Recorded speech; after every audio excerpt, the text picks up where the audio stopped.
Hey, welcome to Keight's Crafts. I'm Keight. Today I would like to share with you a trio of spooky cards that I made using a lot of Distress Oxides, some Cricut cuts that I had, and a whole lot of splatter. Let's get started. Off camera, I've gone ahead and already cut out all the shapes that I'm going to need. I have some spooky zombie hands coming out of the ground, a haunted cottage, which is cute and quaint, and also a haunted little mansion with ghosties to galore. And here are the little ghosties that I have that I'll add as extra embellishments. So starting off for the little houses that I have here, I'm going in with some mustard seed where all the windows are going to be. I just used some Strathmore Bristol Smooth cardstock for the white, and I used some standard 65-pound black cardstock for the little houses and the hands. And once I've done all the mustard seed, I'm going to go in with some liquid Stardust and do a little splatter as I heat set this. Now I'm going to go in to make sure everything looks good, and I'll glue everything down. Now I've speeded this video up exponentially because I had 3 hours of footage to see through, and I didn't think that everybody had 3 hours to sit through my chaotic thought process of how these cards came together. This was another one of those fly by the seat of my pants, I have a great idea, and I'm going to go with it, and it ended up being 3 entirely whole cards. So once I've got those guys glued down and resting, I'm going to take the little door frame here that I had with the ghost cutout, just so I can get my alignment right. Whether or not I needed to do this is neither here nor there, but I thought this was just kind of a no-brainer for me, and I didn't have to figure out where everything went. So once I've laid down the little white piece, I am going to put the little black piece on top of it, where the little eyes and the mouth is cut out, and that'll show up white. And this was just a simple way for me not to have to mask anything off, and I'll do the same for this one. I will use my Easy Runner to tape everything, and then I'll go in with some Tombow Mono Glue so I can glue everything down. And because I did the little ghosties there in white, I will be able to glue on a few more, just to make things all level. And once I'm done that, I will set that off to the side with a stamping block because there's a lot of gluing involved in this. So next I'm going to do the little zombie hands, and I'm going to use my tape runner and drag a line of tape across that so I could layer that up. And it's a whole lot of layering in this. I cut these out several times. Some of them I cut extra just in case because I probably should have changed my Cricut blade. I think the last project I did with it was cutting a lot of stickers that I drew. If you're interested in seeing stickers, I have them all over my Instagram. Those are fun. Anyway, after I've put the third layer on, I'm going to set this off to the side to rest up and get all nice and adhered. And I had this idea that I wanted to put in the little tiny itty bitty dots for the eyes and the mouth on the ghosts, but I figured maybe I would just take some Nuvo drops and use a straight pin for sewing and just very delicately, like, paint them on, I guess. I don't know. It was such a fine little pin that I had here that I really had to load up the end of it to be able to make any substantial dots, but the space that I was working on, there was a whole lot of not a lot of space, a whole lot of not a lot of. Anyway, for my next card here with the hands, I am going in with some antique linen, some, what do you call it? Fossilized Amber, and some iced spruce and some black soot. And this is going to be the spooky, eerie background for my little zombie hands. This one turns out to be a little bit more simpler looking, not as, I guess, flashy, but still effective compared to the other two, and I kind of really like this one. So I've just put some splatters on there, and I'm using my heat gun, as I will use my heat gun on all of my cards here. And I want to make sure that that is nice and dry, because I'm going to draw like a little halo around the hands kind of thing. Not really so much draw, but I've created this mask that I'm going to use, and I'm just going to dab my VersaMark ink all over it. I really need a new VersaMark ink pad. This one's kind of grody. So I'm going in with some glow-in-the-dark Wow Embossing Powder. I used this in my last Halloween card video. I'll try to remember to leave the link in the description, so if you want to check that out later. I really like this stuff. I think it's pretty cool. It glows really bright initially, but then the glow kind of goes away after a few minutes, so it's not glowing all night and all day kind of thing, which I kind of like, because sometimes when you're in a dark room and you see something glowing and it looks a little spooky or eerie, yeah, I don't like giving myself the heebie-jeebies. Anyway, what I've done with this piece is that I wanted the stitched border around the bottom of it, because I'm going to use the outside in stitched rectangle to cut my panel for this. And I wanted to make sure that I had the bottom of that kind of stitched, if you know what I mean. So again, I'm just going in with some tape runner and putting little tiny slices of the tape runner on there, because this is the 4th layer. And I want to put a lot of glue on there. This is almost as thick as like buying chipboard the way I did this, but it is what it is. I think it turned out really neat. I like the dimension of these hands, and I used them in a card last Halloween. I believe that's when I did these houses and these hands, but I couldn't tell you when. Anyway, I'm using the same outside in stitched rectangle die like I do for most of my cards, because this is such a versatile panel for me to be using for my cards. I like the width that it gives me around the card base, and it's just lovely. I like it. I don't have any other frame dies like this, or not frame dies, but panel dies like this, and I find that this just does the job, that I don't really need any other. So again, with more tape, this time I'm using a little bit of a stronger double-sided tape, because I want to make sure that this kind of stands the test of time, I guess, or at least until somebody pitches it in the trash, which I kind of hope they don't. But to do, I mean, it's really realistic that some people throw out their cards. Some people keep their cards. Some people hoard them. Some people have told me they've got cards from a long time ago that I gave them. Who knew? Anyway, I'm just adding some more glue and more glue and more glue, because I want to make sure that this is stuck on the embossing powder, because I covered that area all in embossing powder, so that when you turn off the light it looks really cool when it glows. So for the last card, no, second, third, I don't know. Do you know what card we're on right now? I can't remember. Anyway, I'm going in with some more mustard seeds, some ripe persimmon, some wilted violet, some candied apple, and some chipped sapphire, and I will end up grabbing some Villainous Potion, because this was starting to look too much like a candy corn, and I didn't want a candy corn.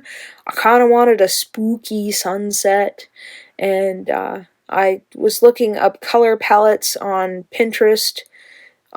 That site is evil, because I say evil because with my attention span I can spend hours on it, just kind of flicking and browsing and saving and flicking and browsing and saving. So I try to limit myself on Pinterest when I go on there, because I can tend to waste a lot of time.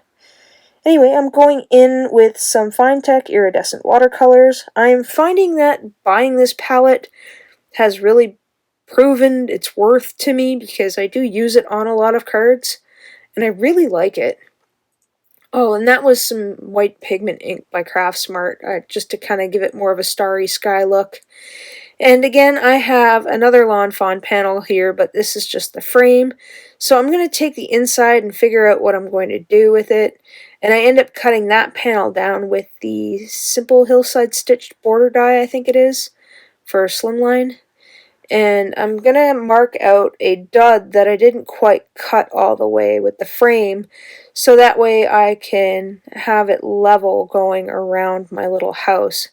Now, I'm sure that there's probably an easier way that this could have been done, but again, I was thinking on the fly, and sometimes I tend to make work a little bit harder than it ought to be. But that is just the creative process that probably most of you and I go through on a regular basis when trying to create a card. Hence the magic of YouTube and editing videos. Anyway, I am just going in with the hill along the edge there, and I'm going to tape more and glue more so I have that hill there, and that way I'll be able to kind of tuck the house in behind underneath. Which I ended up putting a little too much glue, so I ended up having to cut down the bottom of the house a little bit, and that way I can have it nice and flush to the bottom. But first I want to make sure that I can get that other frame all the way around so it's even and not like sinking in some areas kind of thing. So where the frame is on the card, I am putting some double-sided adhesive, and then on the frame itself that's going to be touching the hill, I put some double-sided adhesive. I don't know whether or not this was a good idea. It was a little difficult and tricky to do. I might not recommend it unless you're absent-minded like me and don't clearly think things through as you're doing them. So anyway, oh, see there, I made a mistake. I dropped my little piece on my card and there's a big streak of glue. But do not fear, I have an idea. So once I've noticed that, I'm going to go in with a little bit of paper towel. And that's going to lift up some of that ink. But because I've got all those stars in the background with the white splatter, I could do little shooting stars with the Stardust pen by Sakura.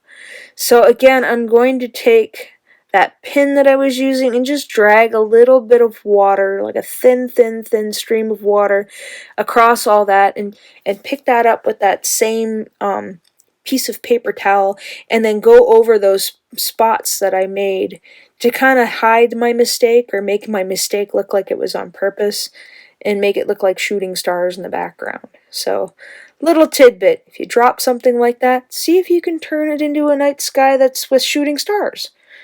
Daytime can't help you, sorry. This is not a daytime card. Anyway, here goes more glue, and, of course I had to put my pen in there, so here's where I'm trying to line everything up, and I end up doing it that way. I guess I didn't cut this one down. Maybe it was the other one. Yeah, I think it was the other one. I don't know, it was so much that I did. So again, with more ink blending, we have some milled lavender, some shaded lilac, some wilted violet, and villainous potion. And I kind of like how these clouds turned out. These were really juicy ink pads, which I was really grateful for. Some of my ink pads are kind of not as juicy, so it's like I really have to work at picking up the ink. Like, this shaded lilac is stupidly juicy. I was able to like go over the little mistake that I made with it, and because I had some more of that other purple on there, I went over it with that shaded lilac and got a really cool colored purple. So I'm taking the milled lavender and just kind of evening everything out to kind of create a little bit of a gradient, and I will put all that away. And then next up, we have got some more splatters with the FineTec iridescent colors.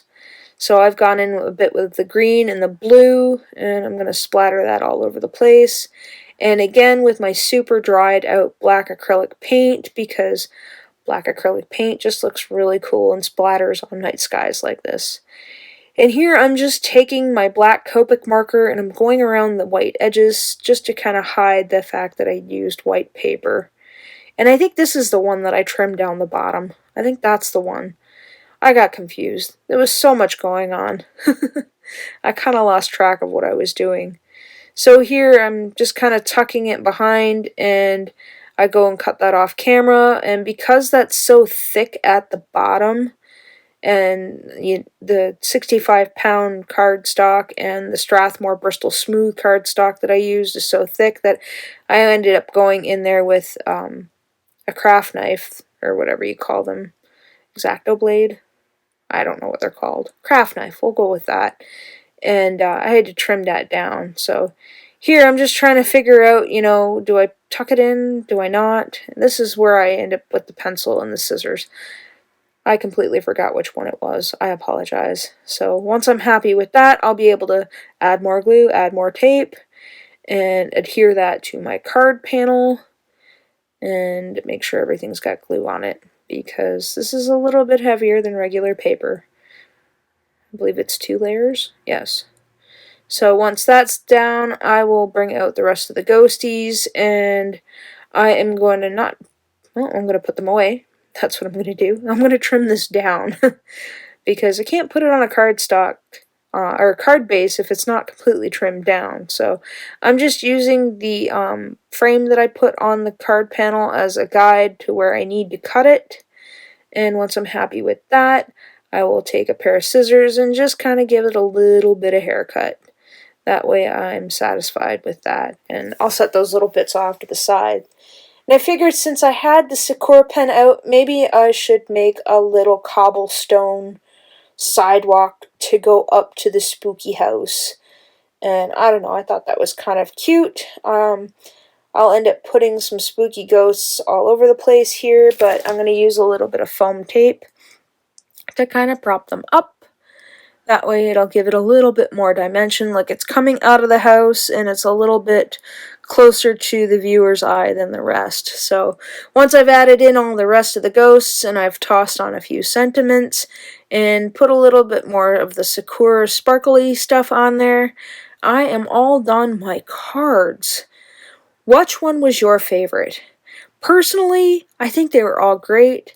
I really do like the little zombie hand ones coming out of the ground. So here's one of my finished cards. Here's the second finished card. I really dig that purple. And here is the third finished card. And because you watched to the end, here it is with the lights off. Woo! So if you've enjoyed today's content or found it helpful, please give this video a like. I also welcome you to subscribe, as I post weekly. Here's another video I think you might enjoy. Thanks for hanging out with me today. Take care.